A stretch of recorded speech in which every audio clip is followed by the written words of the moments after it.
ry avina malala rehetra ny tompona eroy amin'ny fanajana ny teny manambara ny sitrapon'Andriamanitra amintsika araka izay raketany soratra masinasika. Hoy Jesosy, raha misy tanaraka dia aoka izy andany tenany tsy hitondra ny azo fijaliana ka hanaraka fa na iza ny tamonjy ny ainy dia avery azy, ary na iza ny avery ny ainy no miampy sy ny filazantsara dia monjy izany. Amen. Sambatra maitsy lalana izay mandeha lalana Jehova, sambatra izay mitandrina ny teny vaomelony ka mitady azy amin'ny fony rehetra. Amen. Iraintsika ny voalahatra ny fanary.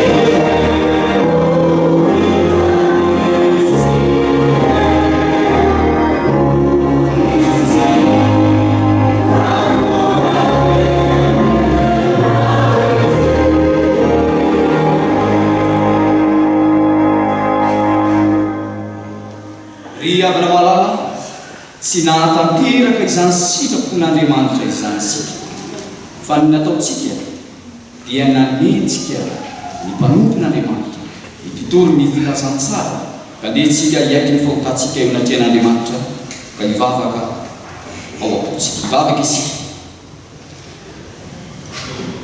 Andriamanitra, nambaranao taminay teo ny sitraponao izay manambara aminay fa izay te hanaraka anao dia mila mandany ny tenany ka nitondra ny azo fijaliana.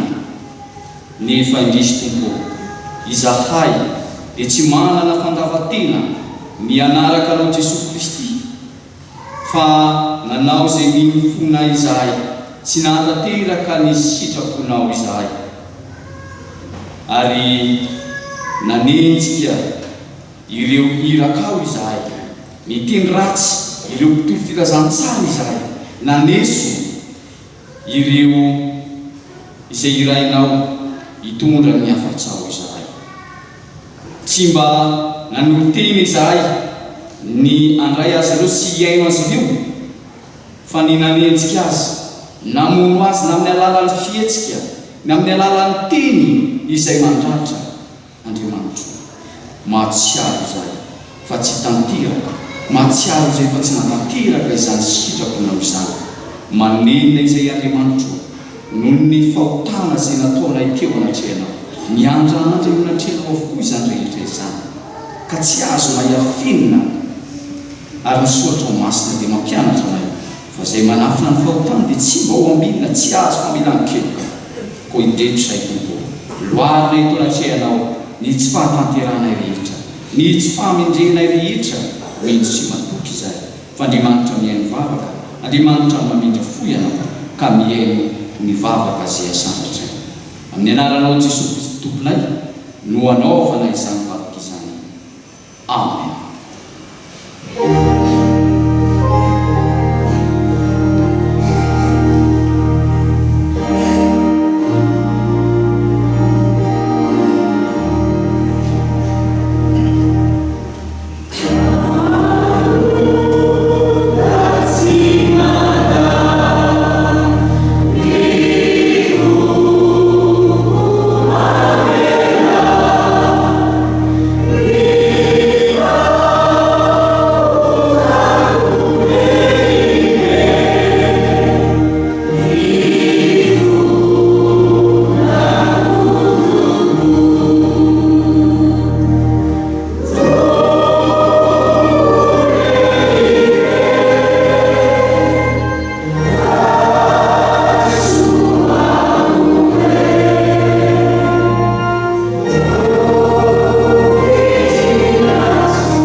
dia avana malalatra ny tompo raiso amin'ny finoana sy amin'ny fanantenana eo mpitsanganana ny teny famelan-keloka izay omeny tompo atsika.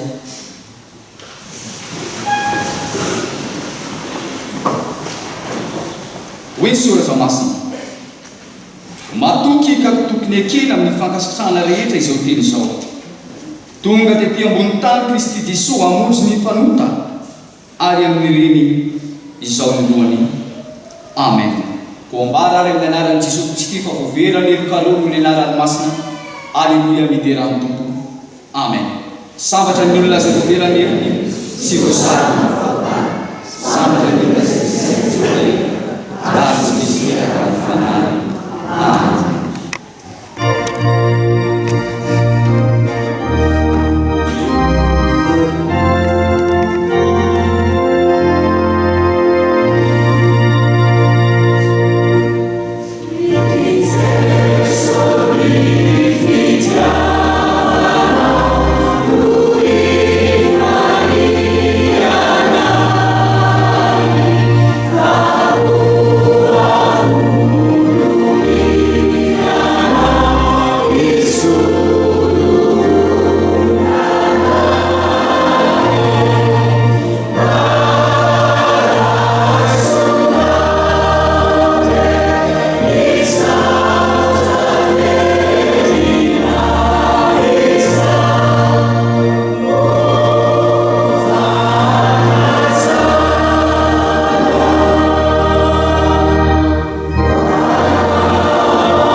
Tsika miombona zao ny fanekepin'olona ny keanina ao amin'ny torontsika efitsika aminy manao hoe isika mihinana Andriamanitra ray izy manao lanitra sy tany ary ny zavatra rehetra nanintana antsika ary amin'ny Jesosy Kristy tompo iray izany natokan'Andriamanitra nateraka ny ray taloha zao rehetra zao ny mazava avy amin'ny mazava Andriamanitra tokoa avy amin'Andriamanitra nateraka fa tsy natao ray amin'ny ray amin'ny zavatra rehetra izy marina izao tontolo izao ny amintsika olombelona sady famonjenantsika dia nidina avy tany an-danitra izy ary natao fanahy masina loha avy tamarivelitsiny dia tonga olona izy mbola tao ny azo fijaliana fanafotana antsika tamin'ny nanapahana tahaka izy maty izy ka naneva mitsangana tamin'ny amin'ny andro fahatelo araka izay voasoratra izy niakatra ao an-danitra izy ary mipetraka fahavalana aviana ny vinitra voninahitra ny tsara velona sy ny maty ary mandrakizay ny fanjakana isika mino ny fanahy masina tombo saro-panomena izay avy amin'ny ray sy ny zanaka ka hitsoana sy ampalasaina miaraka amin'ny ray sy ny zanaka izy dia mitenina fahavapaminahy isika mino fiangonana iray masina ny olona ny fanavalana apôstôly ary manerana izao tontolo izao isika manaiky batisa iray fananan-kely sady manantena fitsanganana maro ary ny fiainana mandrakizay. Amen. Onga eo amin'ny fotoana ho an'ny ankizy sy tanora isika ry havana mitsangana ny ankizy sy ny tanora rehetra anao ny hira efa voalahatra.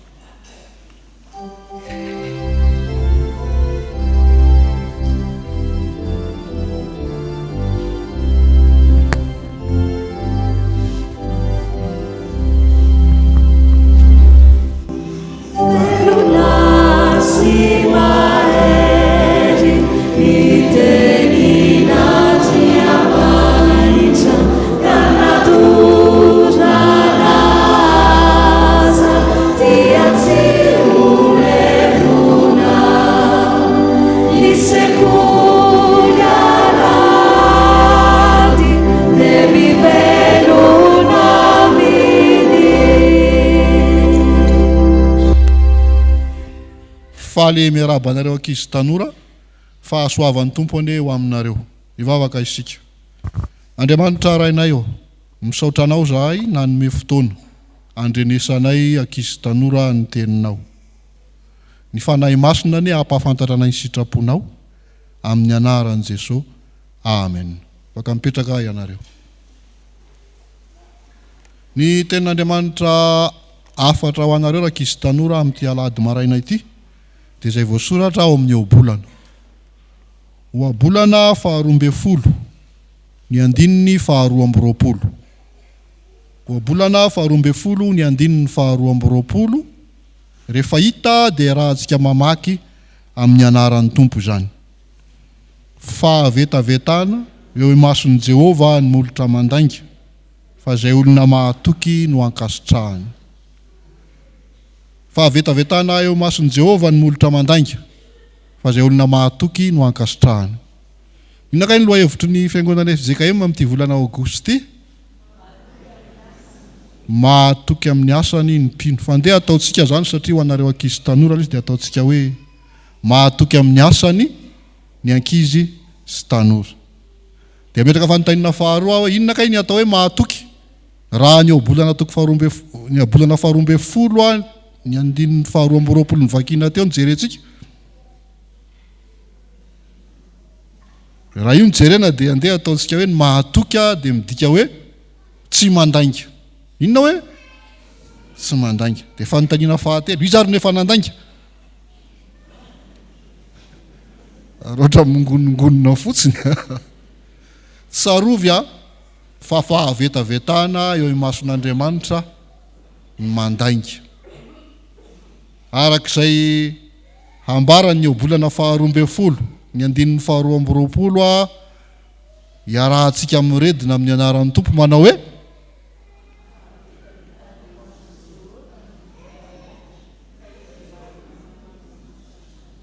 misaotra. Ty misy tantara anankiray.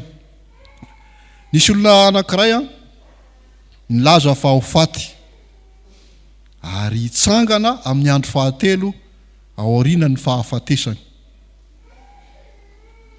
Na dia naveriny intelo azy zany teniny zany dia tsy ninona izay nanatrika azy. Eny fa na dia ireo mpanaradia akaiky azy dia tsy nino an'izany satria ny heveriny ho angano dia ny heveriny ho lainga. Zao anefa tanteraka ny teniny satria maty izy ary ny fahafatesany nampalahelo fa nofantsihana tamin'ny hazo fijaliana. Marina nefa ny teniny fa tena velona tokoa izy nitsangana tamin'ny maty tamin'ny andro fahatelo dia velona indray. Fanontaniana faefatra ary fantatrareo ve ankizy tanora zany olona zany? Ataovy mafy fa ohatra ny tsy resy lahatra tsara nareo hoe Jesosy Kristy. Intelo izy nilaza azy teo ny hahafatesany. Voalohany amin'izany Matthieu 4:40 ny andininy faraika amby roapolo. Matthieu 4:40 ny andininy faraika amby roapolo. Faharoa nilazany zany ao Matthieu 7:10 ny andininy faharoa amby roapolo sy ny fahatelo amby roapolo. Faharoa nilazany azy Matthieu 7:10 ny andininy faharoa amby roapolo sy ny fahatelo amby roapolo. Ny fahatelo nilazany azy ao amin'ny Luc 9:10. Luc 9:10 ny andininy faraika amby telopolo ka hatramin'ny fahatelo amby telopolo. Ary ny fahatanterahany teny lazainy ny fahatanterahany teny lazainy eo amin'ny Luc 4:20 ny andininy fahaenina. Mety tsy hanam-potoana namakina namadibadiana an'izany nareo fa azonareo vakiny zany rehefa any an-trano. Fa ny havatra dia izao, andeha akatahaka an'i Jesosy Kristy ka tsy laza afa-tsy ny marina ihany. Andeha akatahaka an'i Jesosy Kristy ka tsy laza afa-tsy ny marina ihany. Satria fahavetavetana eo mason'i Jehova ny molotra mandainga, fa izay olona mahatoky no akasitrahany. Aiza no ahitantsika izany? Oabolana faharoa amby folo ny andininy faharoa amby roapolo. Ivavaka isika. Andriamanitra rainay eo, ny fanahy masina hitarika ny ankizy sy tanora ho mahatoky ka ilaza ny marina mandrakariva amin'ny anaran'i Jesosy. Amen.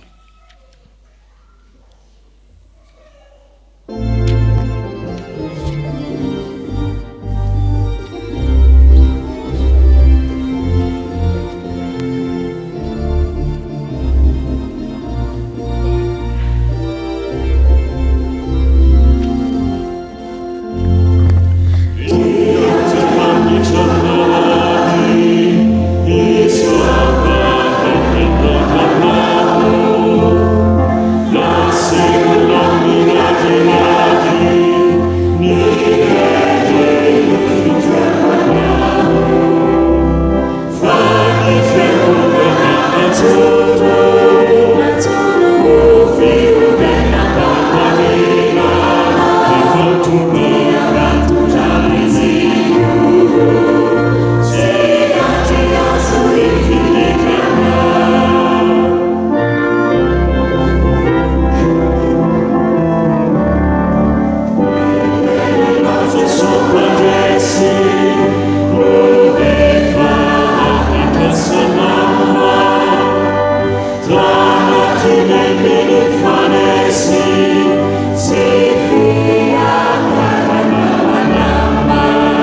hivavaka isika tompoko.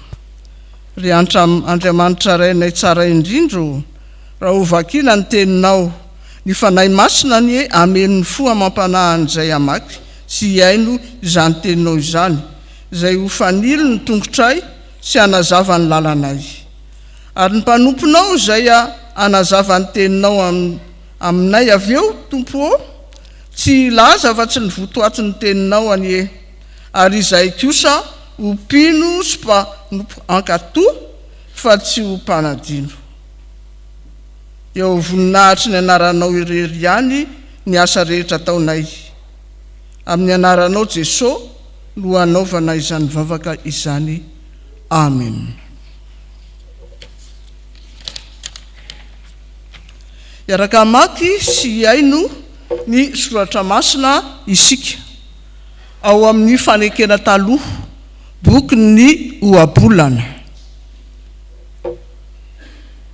Ohabolana toko 12 andininy 17 ka 17 ka hatramin'ny 19.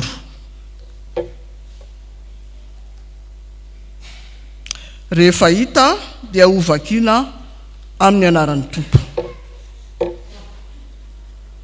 Izay olona mahatoky dia manambara ny rariny, fa ny vavolombelona mandainga kosa ny teny fitaka.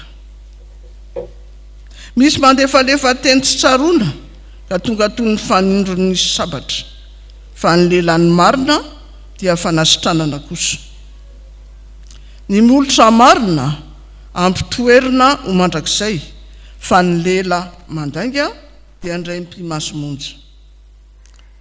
Fitaka le ao ampon'izay mamoron-tsain-dratsy, fa hafaliana no amin'izay misaina fiadanana.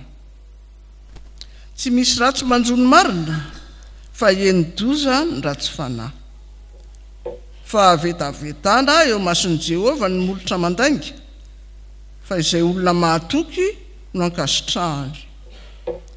Ny olon-kendry tsy mba mampideradera fahalalana foana, fa ny fon'ny adala mamoaka fahadalana. Ny tanany mazoto no anapaka, fa izay miraviravy tanana dia ampanimpona. Ny alahelo amponin'ny olona dia mampitanondrika azy, fa ny teny soa no mahafaly azy. Ny marina dia ampitaridalana ny namany, fa ny alahelo ny ratsy fanahy kosa no mampivily azy. Ny kamo tsy mety mihaza, fa fananana soan'ny olona ny zoto. Amin'ny lalan'ny fahamarinana no misy fiainana, ary ny tsy fahafatesana no lalan-kalehany.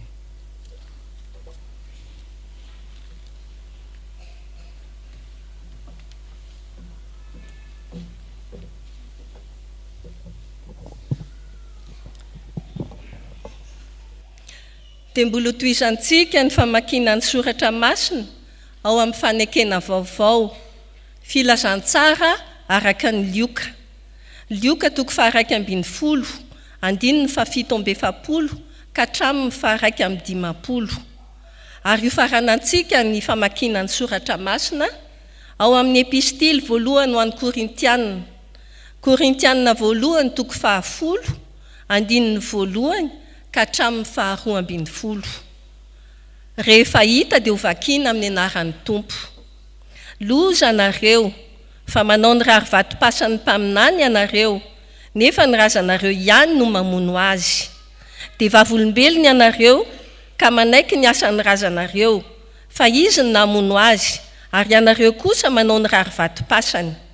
Koa izany nanambarany ny fahendren'Andriamanitra hoe: aniraka mpaminany sy apôstôly ho any aminy aho, ka ny sasany hovonoiny ary ny sasany enjehiny, mba hadininy amin'ity taranaka ity ny ranon'ny mpaminany rehetra izay nalatsaka hatramin'ny nanorenana izao tontolo izao, dia hatramin'ny rahan'ny Abela ka hatramin'ny rahan'ny Zakaria izay novonoina teo anelanelan'ny altara sy ny tempoly.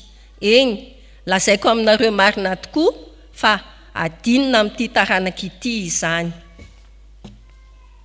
Fa tsy tiako tsy ho fantatrareo rahalahy, fa ny razantsika rehetra dia tambanin'ny raony, ary izy rehetra namaky ny ranomasina, ary izy rehetra dia natao batisa ho an'ny sesy tao amin'ny raona sy ranomasina, ary izy rehetra nihinana ny fihinam-panahy iray ihany, ary izy rehetra nisotro ny fisotrom-panahy iray ihany, fa nisotro tamin'ny vatolampy fanahy izay nanaraka azy izy, ary Kristy izany vatolampy izany. Nefa ny ankabeazany dia tsy sitrak'Andriamanitra, fa naringana tany anefitra. Ary izany zavatra izany dia tonga anatra ho antsika, mba tsy ho pila zava-dratsy isika toy ny ilany reny. Ary aoka tsy ho mpanompo sampy anareo tahaka ny sasany amin'ireny, araka ny voasoratra hoe: ny olona mipetraka hihinana sy hisotro dia nitsangana hilalao. Ary aoka tsy hijangajanga isika tahaka ny sasany tamin'ireny, ka 3:4 alina no ringana indray andro. Ary aoka tsy haka fanahin'ny tompo isika tahaka nakan'ny sasany tamin'ireny fanahy azy, ka maty ny mena rano ireny. Ary aoka tsy himonimony ianareo tahaka ny sasany tamin'ireny izay maty ny mpandringana. Ary izany dia nanjoa azy mba ho anatra, sady voasoratra izany ny fananarana antsika izay niara-ny farany izao tontolo izao. Koa izay manao azy fa efa mijoro tsara, dia aoka izy hitandrina fandrao lavo. Amen. Ray masonao, manamasinana amin'ny fahamarinana, ny teninao ny fahamarinana. Amen.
Ry havana malala rehetra amin'ny tompo, ho amin'ny fanainareo ane ny fahasoavana sy ny fiadanana amin'ny fahalalana tsaran'Andriamanitra ray sy Jesoa Kristy tompontsika. Amen. Mandinika tsantsika ny loha hevitra manao hoe matoky amin'ny asany ny mpino. Ny akatsika afatra avy amin'Andriamanitra amin'ity an'ity ry havana malala dia ao amin'ny epistily ho an'ny Koritiana voalohany, 10:1 ka hatramin'ny 12. I Paoly apôstôly no nanoratra izao taratasy zao ho an'ireo kristianina tao Korito, fonizy tany Efesosy. Araka ny asan'ny apôstôly 12 dia efa nipetraka herintaona sy tapany tao Korito izy, ary tamin'izany indrindra no nanorenan'ny Paoly ny fiangonana tao Korito. Na dia efa niorina aza ny fiangonana tao Korito, na dia efa nandray ny filazantsara aza ny sasany tamin'ireo jiosy ka tonga kristianina, ny jentilisa nandray ny filazantsara ka tonga kristianina, dia mbola betsaka ihany ny olona tao Korito ny aina ny tontolo ny jentilisa iringiriny ny akabetsahany ny olona tao Korito, satria nahazo toerana tao amin'ny fomba fisain'ny olona tamin'izany ny filozofia grika. Eo ihany koa ny fanompo-tsampy izay efa mahazatra azy ireo ny tanànan'ny Korito ihany koa dia fantatsika tsara fa tanàna an-dehibe reny vohim-paritany ary tanàna seranana tsambo ifaneraserany olona rehetra amin'ny ara-baritra sy ny ara-politika dia mifangaro ao ny kolotsaina maro samihafa avy amin'ny firenena maro samihafa. Hany ka nahazo vahana tao amin'ny tanàna ny Korito ny fanompo-tsampy ka manoloana izany dia tsy mijery tsy mitasapotsy ny Paoly apôstôly fa mananatra ny fiangonana tao Korito Paoly apôstôly mba hitoetra tsara hijoro tsara ka hitandrina mandrakariva manoloana izany fielezany fanompo-tsampy ao amin'izany tanàna izany.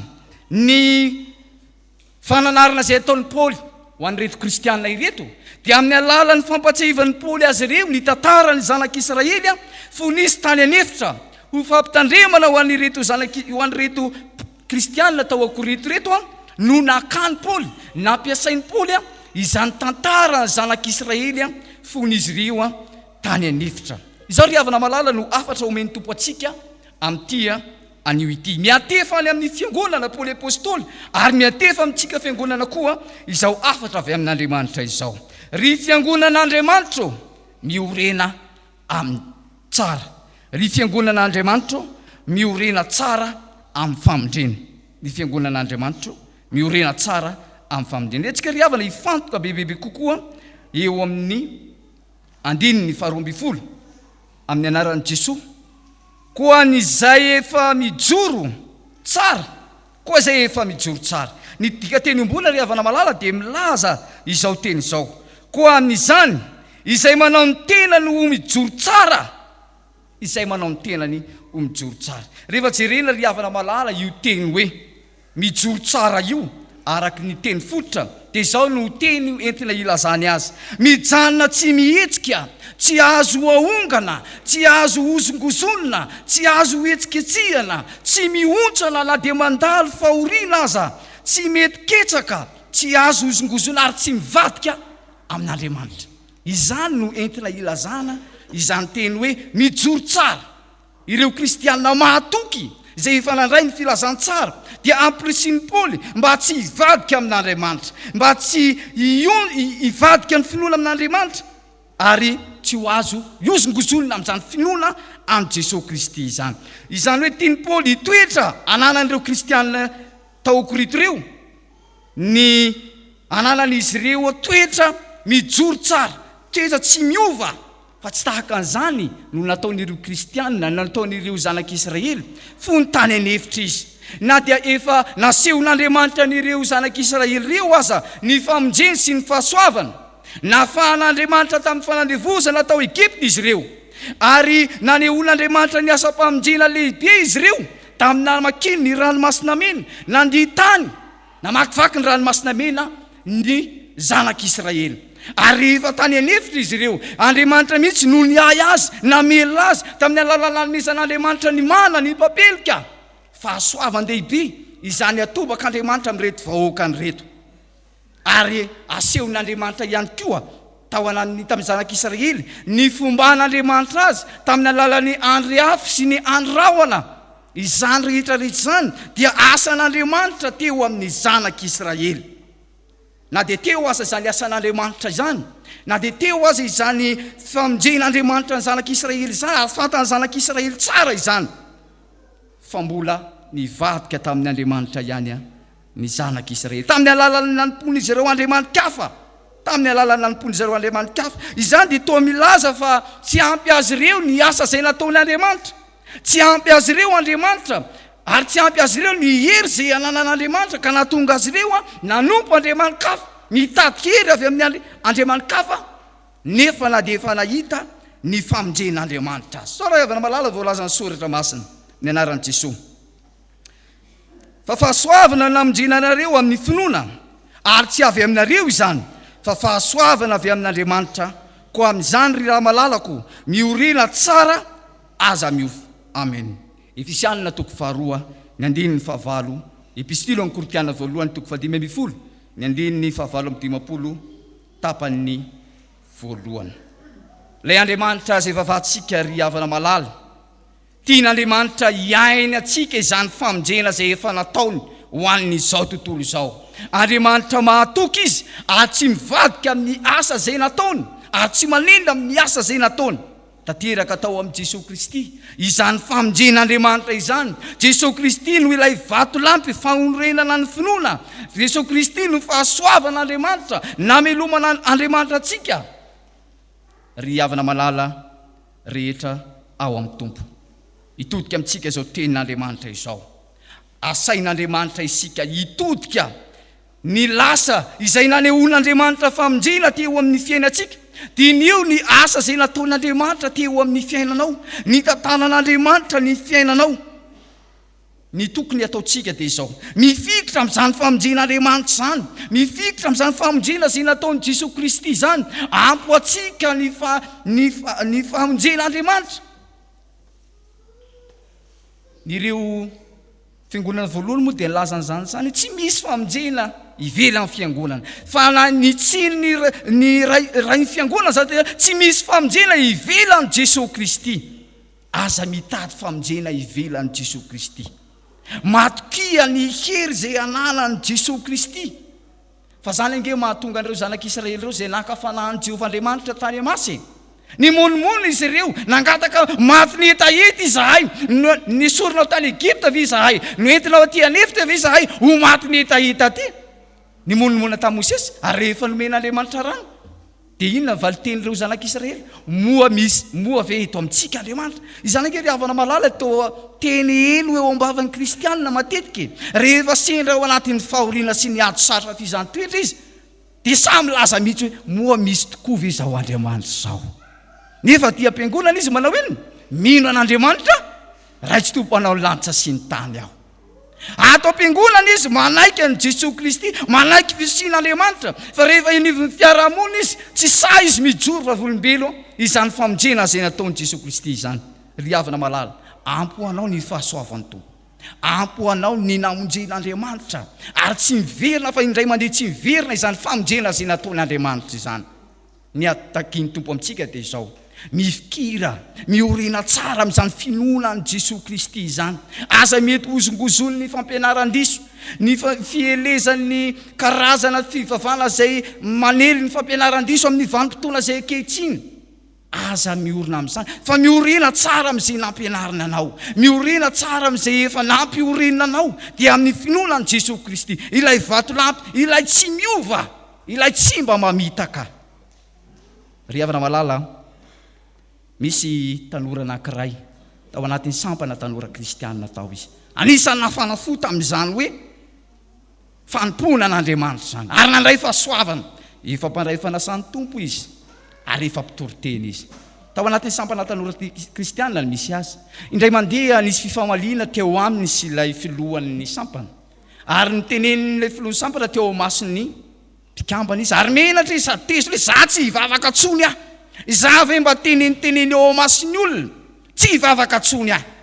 Ary hitany ngampitandrina fa tsy hita ao am-piangonana tsony ngara iny, dia nanapa-kevitra ngampitandrina andeha hamangy. Dia tonga tany: fa maninona ianao tsy hita ao am-piangonana tsony? Za pastera tsy hivavaka tsony aho. Fa inona ny antony? Izao: tsy tiako ilay nataony ilay filohan'ny sampana.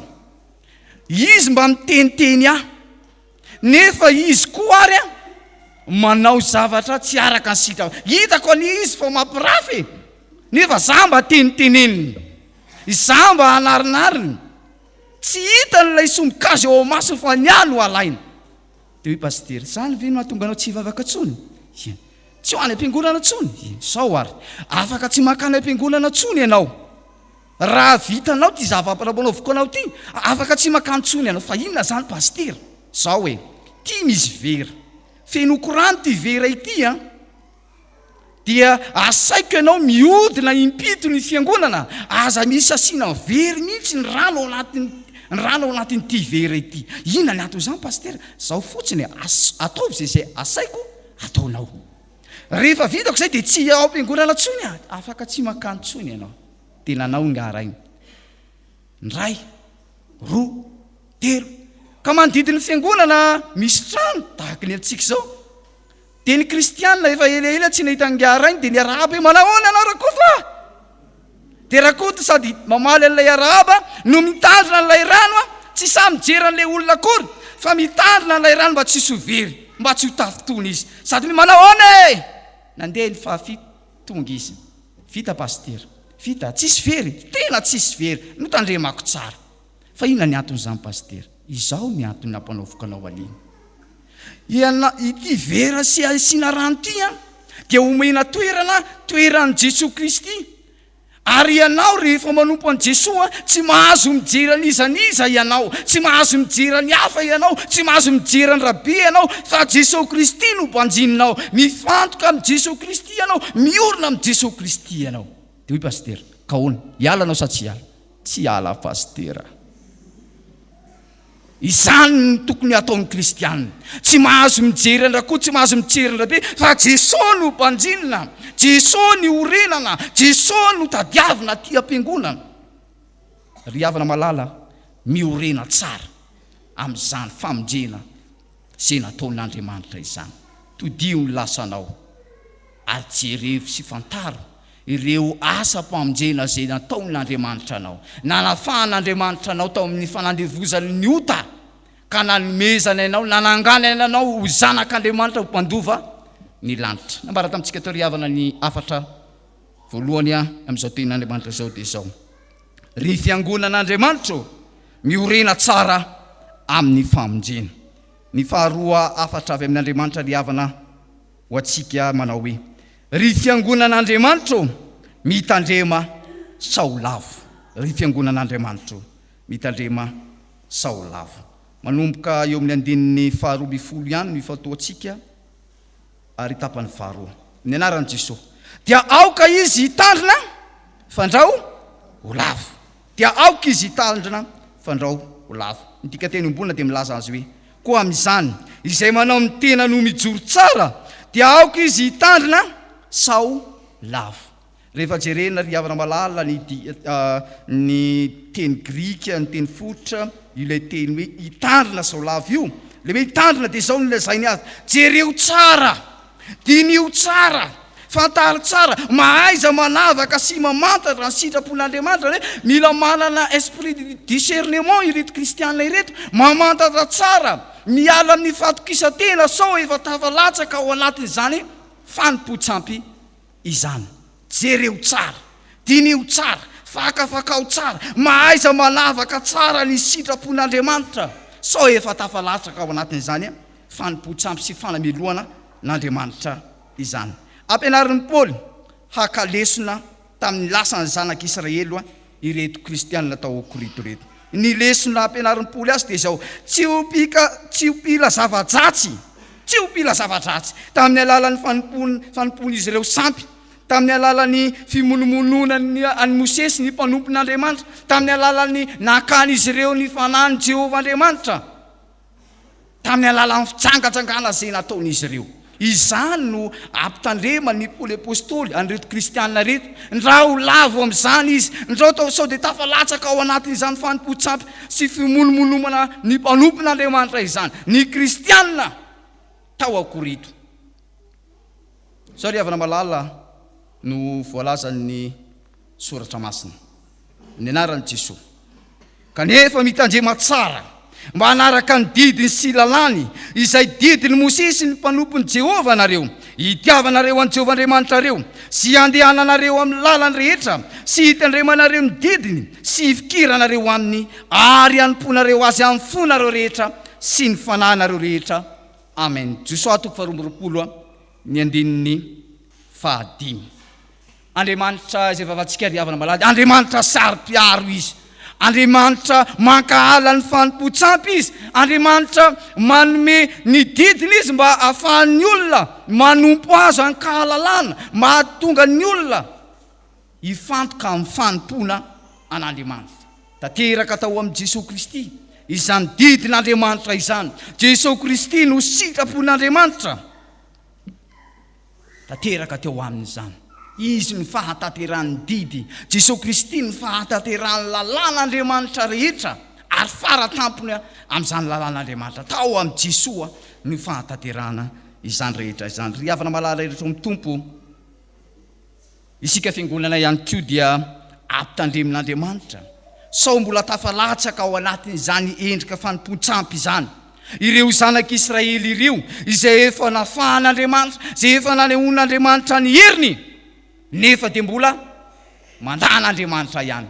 Iny ilay lazain'ny soratra masina hoe manana toe-panaraka an'Andriamanitra nefa mandany efa mandany ny heriny, efa nanehoan'Andriamanitra ny fahasoavana, efa nomen'Andriamanitra, efa nandray ny fahasoavan'Andriamanitra. Ireto olona ireto izay nolazainy eo amin'ny andininy manomboka amin'ny andininy voalohany. Fa tsy tiako tsy fantalareo rahalahy, ny razantsika rehetra tambany raona sy izay rehetra namaky ny ranomasina, endrika ny batisa izany teo amin'ny testamenta taloha. Ilay andrahona sy ilay andrafa, endrika ny batisa izany. Ilay namakivaky napitany le ranomasina mena, endrika ny batisa izany. Fanadiovan'Andriamanitra ny vahoaka izany mba hiditra amin'izany tany Kanana izany. Ary izany ny fotom-pisainan'Andriamanitra, izany ny lalana mizoron'Andriamanitra hoe tsy mahazo miditra amin'ny tany Kanana ny zanak'Israely raha tsy atao batisa aloha. Namakivaky ny ranomasina mena, napitany rano Jordana, tonga tao tany Kanana. Endriky ny batisa, diovin'Andriamanitra ny olona. Nefa jerentsika tsara fa efa ny diovin'Andriamanitra, nandray ny fahasoavan'Andriamanitra, nefa misy amin'izy ireo tsy hitrak'Andriamanitra satria ny molomolona tamin'Andriamanitra. Ny molomolona tamin'Andriamanitra, nakafanahany Jehovahandriamanitra. Tsarovy ry havana malala fa Mosesy ny rahan'Andriamanitra anafaka ny zanak'Israely tao Egypte. Tsy mora tamin'ny Mosesy angena natateraka izany asa izany. Fon'ny Mosesy mbola tsy nirahin'Andriamanitra, dia Mosesy tao Egypte. Ary nanana toerana lehibe tao Egypte. Tao am-pon'ny Mosesy Egypte. Fa rehefa tonga ny fotoana izay antsoina tsy maintsy nesorin'Andriamanitra tao am-pon'ny Mosesy aloha Egypta. Zay vao afaka manafaka ny zanak'Israely ao Egypta Mosesy. Tsy maintsy esorin'Andriamanitra ao am-pon'ny Mosesy aloha Egypta. Zay vao afaka manafaka ny zanak'Israely ao Egypta. Ary tsy maintsy Mosesy aloha no mamakivaky sy misidra ny tany efitra. Zay vao afaka mitondra ny zanak'Israely ho any an'efitra Mosesy. Ary tonga mahantra mihitsy ame Mosesy, nilafika tao amin'ny rafozana le Mosesy, lasa mpiandry ondry ange Mosesy. Izany no lalana hitondran'Andriamanitra amin'ny mpanompony, anomanan'Andriamanitra amin'ny mpanompony. Rehefa avy eo irain'Andriamanitra Mosesy. Ary sao ry havana malala, fotoana fohy ihany nanafan'Andriamanitra ny zanak'Israely tao Egypta. Fotoana fohy, sao dia veritsika hely zany, fotoana fohy zany. Fa 70 taona no nanafahan'Andriamanitra ny zanak'Israely. Nanafahan'Andriamanitra ny Egypta tao am-pony zanak'Israely. Fotoana fohy fotsiny namoahan'Andriamanitra any zanak'Israely tao amin'ny fanadivozana. Fa 70 taona no namoahan'Andriamanitra ny Egyptianina, Egypta tao am-pony zanak'Israely. Hanika rehefa efa any anefitra ny zanak'Israely, efa any anefitra, zay ny tongolon'ny Egypte. Zay nge le fomba fiteny hoe manomanina ny tongolon'ny Egypte. Efa nafahan'Andriamanitra izy, dia mbola mahatsiaro zany hoe zay ny tongolon'ny Egypte. Efa any anefitra izy efa nafahan'Andriamanitra izy dia mbola hoe aiza ny fasana ilevina anay, alona ihany maty any Egypta fa any misy fasana. Efa nafahan'Andriamanitra izy dia mbola hoe zay le Andriamanitry ny Egyptianina. Ka nahatonga azy ireo nanino? Nananga lay ombilay kely volamena, lay Andriamanitry ny Egyptiana. Notompoiny izy ireo teo akaiky ny tendrombohitsy ny Sinay. Fony Mosesy niona tamin'Andriamanitra, tamin'ny nanomezany ny didy folo. Izany no toetra ny reto zanak'Israely reto, nivadibadika amin'Andriamanitra, nivadibadika amin'Andriamanitra. Dia zao, dinio tsara ry havana malala. Didy folo, loza folo no nomen'Andriamanitra amoana ny zanak'Israely tao amin'ny fanandevozana. Loza folo namoana ny zanak'Israely tao Egyptianina. Fa didy folo kosa nomen'Andriamanitra amoana ny Egyptianina ao am-pony zanak'Israely. Loza folo nomen'Andriamanitra, nalefan'Andriamanitra amoana ny zanak'Israely ao Egypta. Fa didy folo kosa nomen'Andriamanitra amoana ny Egyptianina ao am-pony zanak'Israely. Inona lay Egyptianina lay esorina ao am-pony zanak'Israely? Io lay toetra lay mpanenjika mpanompon'Andriamanitra, lay mpifosa olona, lay mpandatrajany marina, lay mpanitsakitsaka ny tsirariny, lay olona manompo Andriamanin-kafa, lay olona maka fanahany Jehovahandriamanitra, manao an'Andriamanitra tsy misy, manao Andriamanitra tsy manan-kery. Izany toetra zany no esorin'Andriamanitra amin'ny alalany nanomezan'Andriamanitra azy ireo ny didy folo. Nefa na dia eo aza izany, mbola manino ihany zanak'Israely, mbola mihodina ihany ny zanak'Israely, mbola mivadika ihany zanak'Israely, tsy mitoetra amin'izany a famonjen'Andriamanitra izany, mbola lava foana ny zanak'Israely. Ary zany no ananaran'ny Paoly reto kristianina ireto, efa nampianary tandremo ianareo tsy ho tafalatsaka tahaka ny ataon'ny zanak'Israely tamin'izany fotoana izany. Rehefa tonga moa ry havana malala ny fotoanan'ny le tsisy manga dia inona ny biby mirongatra indrindra? Lalitra, sahirana mihitsy ianao, manelingelina misy le lalitra, dia iny misy lalitra dia tsy pidira miala, dia rehefa tsy pidira dia manina le lalitra, miala izy, dia manina izy rehefa avy eo, miverina ihany izy rehefa avy eo, dia mitonga eo dia tsy pidira ray, miala, dia manina izy rehefa avy eo, miverina ihany izy rehefa avy eo, satria misy zavatra manino, misy zavatra manintona azy ao. Tahaka an'izany koa ny olona rehefa efa nafahan'Andriamanitra, ny soron'Andriamanitra taminy ny fahotana, ny fahasaran-dratra, dia mbola miverina amin'izany ihany izy, satria misy zavatra mbola tsy foiny ao, misy zavatra mbola tehiriziny ao, misy zavatra mbola ankamaminy ao. Ilay fiaina n'izao tontolo izao, ilay filandratry, fitsangatsangana, fisotsotoko. Iza moa ny olona hoe pisotsotoka zany? Makafoka, izay moa fomba fiteny azy, makafoka. Makafoka izy tratran'ilay fisotsotoka tamin'ny ala dia tsy mahinan-kany izy dia mitare tena hiala amin'ity fisotsony ity a. Tonga ny zoma vendredi magnifique.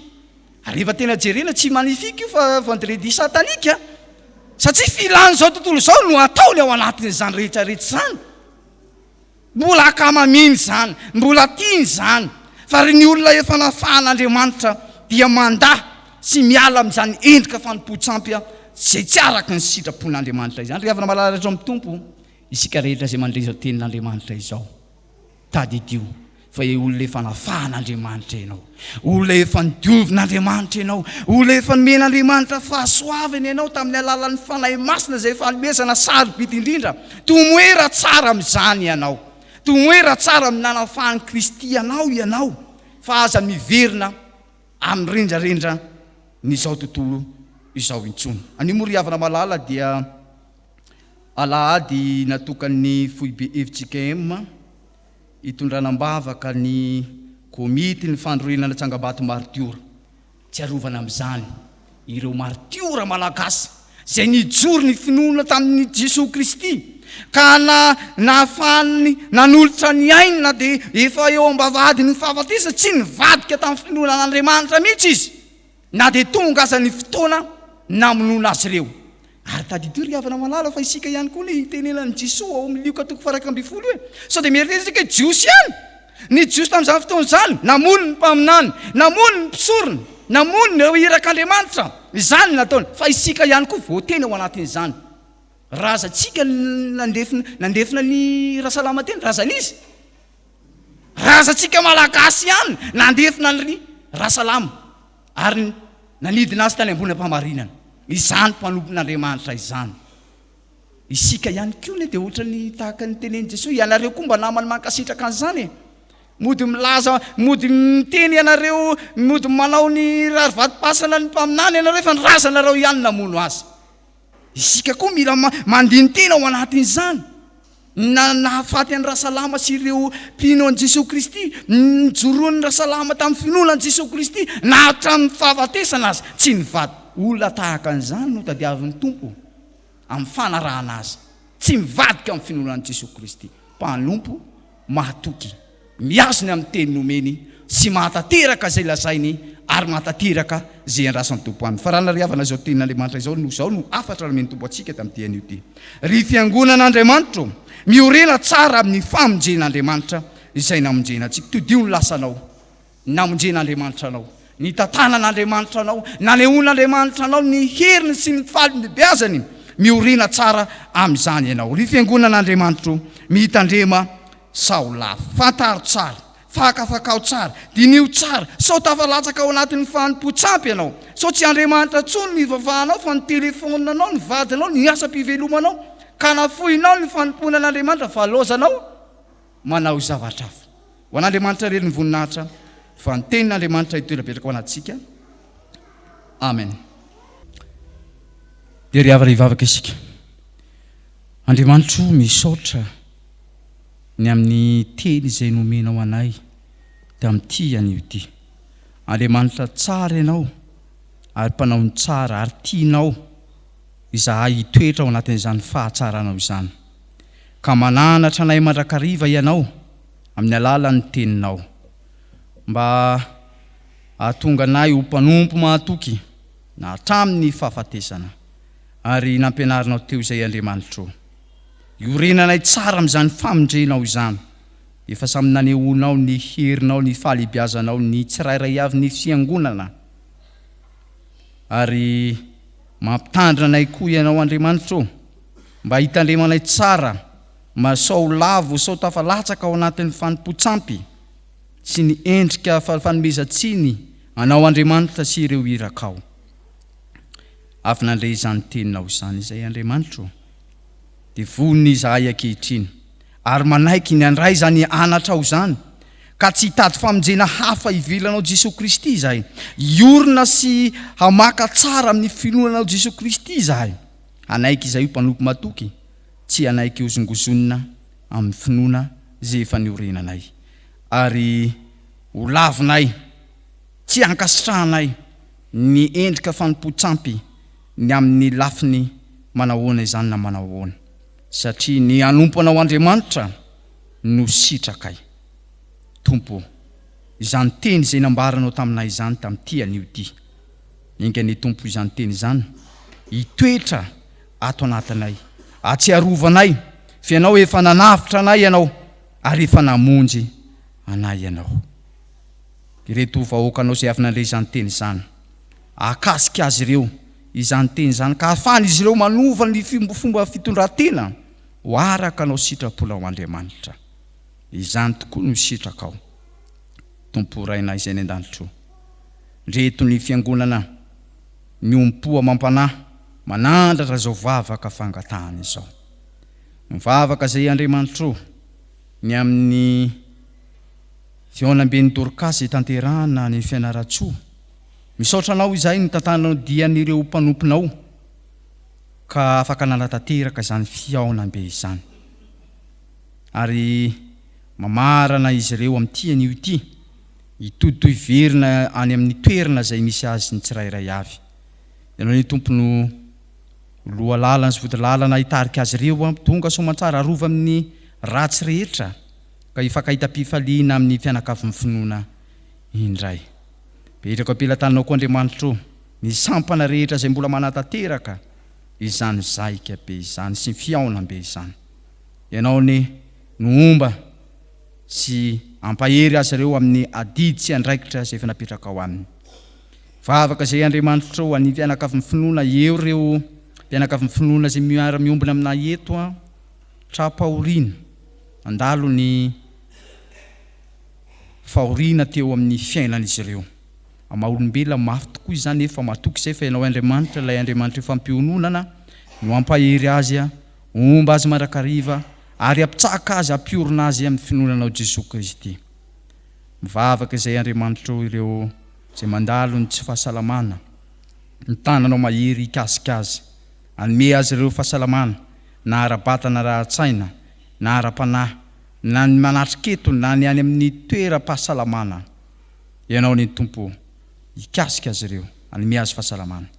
Vavaka izay Andriamanitra ny ray aman-dreny mpitandrina anay izay manao fiala sasatra, dia omenao fifaliana, omenao fiadanana ary ampitomboanao ny heriny ao anatiny, ary efa tonga ny fotoana iverenany ray andray ny asa fanompona, dia azo hery be izy ary avitrika sy hiazakazaka amin'ny fanomponanao.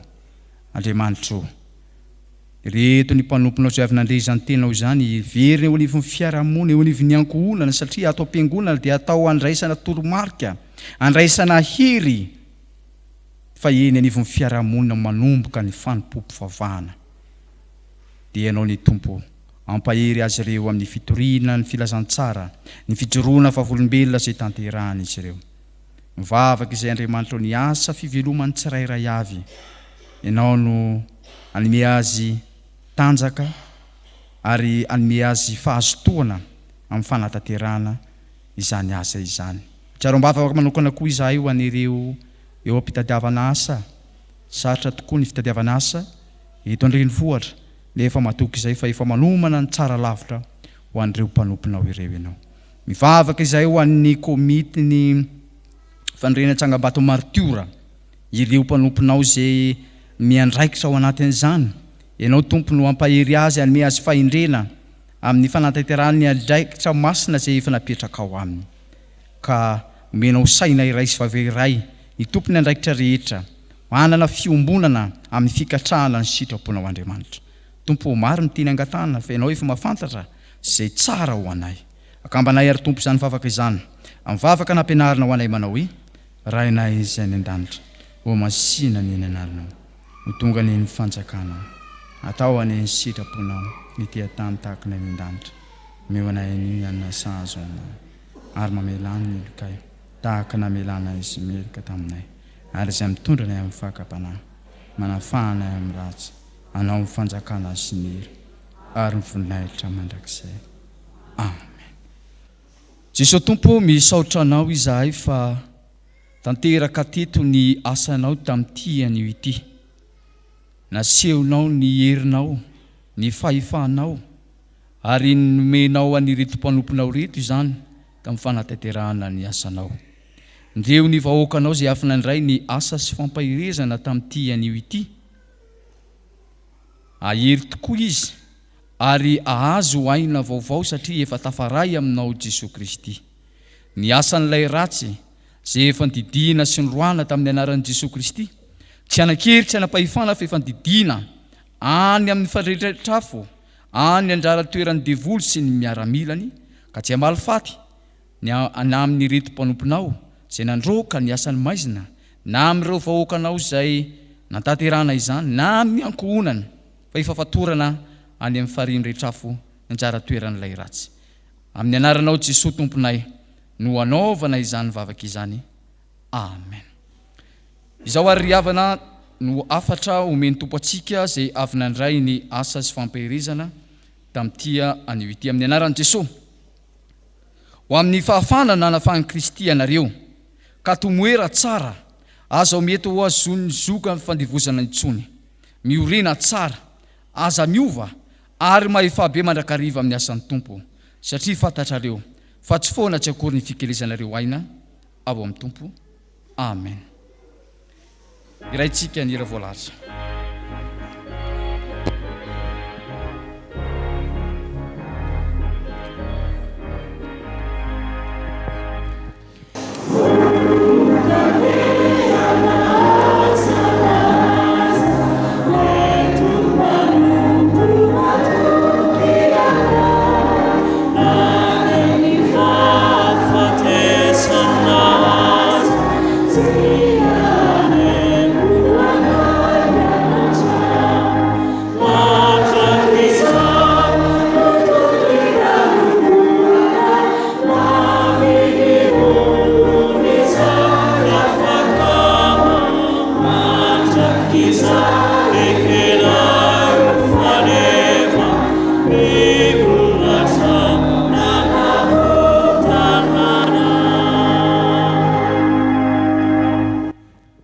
Raiso amin'ny finoana riavana ny tsodranomasina zay tonoina sy omena amin'ny anaran'ny Tompo fa izy no atanteraka izany ho anareo. Avy aiza ny famonjena? Ny famonjena dia avy amin'ny Jehova mpanao ny lanitra sy ny tany. Tsy mba havelany angozozany ny tongotrao. Tsy ho rendrenany ny mpiaro anao, indro tsy matorina rendrena ny mpiaro ny Israely. Jehova ny mpiaro anao. Jehova ny fialofanao amin'ny ankavananao. Ny masoandro tsy hamelanao no ny andro, na ny volana no ny alina. Jehova iaro anao amin'ny ratsy rehetra, eny iaro ny fanainao izy. Jehova iaro anao na mivoakanao miditra hatramin'izao ka ho mandrakizay. Amen.